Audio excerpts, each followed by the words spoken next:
महात्मा बुद्ध की यह कहानी हमें बताती है कि वास्तविक अछूत कौन है।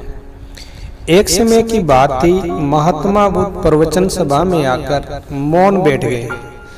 शिष्य समुदाय उनके इस मौन के कारण चिंतित हुए कि कहीं वे अस्वस्थ तो नहीं है। आखिर एक शिष्य ने पूछ ही लिया, बनते आप आज इस तरह मौन क्यों है? वे नहीं बोले। तो दूसरे शिष्य ने भी फिर पूछा, गुरुदेव आप स्वस्थ तो है? बुद्ध फिर भी मौन ही बैठे रहे। इतने में बाहर से एक व्यक्ति ने जोर से पूछा, आज आपने मुझे धर्म सभा में आने की अनुमति क्यों नहीं दी? बुद्ध ने कोई उत्तर नहीं दिया और आंखें बंद कर ध्यान मग्न हो गए। वह बाहर खड़ा व्यक्ति और जोर से बोला, मुझे धर्म सभा में क्यों नहीं आने दिया जा रहा?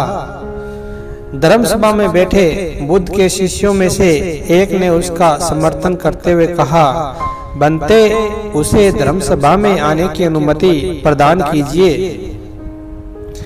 महात्मा बुद्ध ने आंखें खोली और बोले, नहीं, उसे अनुमति नहीं दी जा सकती क्योंकि वह अछूत है।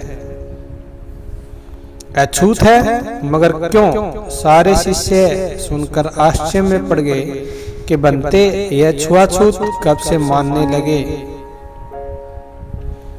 महात्मा बुद्ध ने शिष्य समुदाय के मन के भावों को ताड़ते हुए कहा, हाँ वह अछूत है।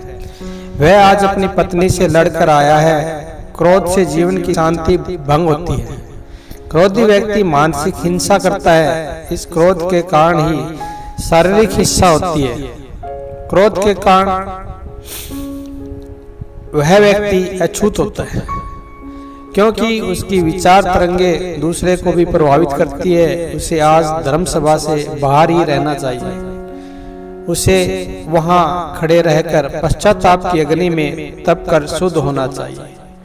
शिष्यगण समझ गए कि अस्पृश्यता क्या है और अछूत कौन है। उस व्यक्ति को भी बहुत पश्चाताप हुआ। उसने कभी भी क्रोध न करने का प्रण लिया। बुद्ध ने उसे धर्म सभा में आने की अनुमति प्रदान कर दी। महात्मा बुद्ध की यह कहानी हमें बताती है कि वास्तविक अछूत कौन है। धन्यवाद।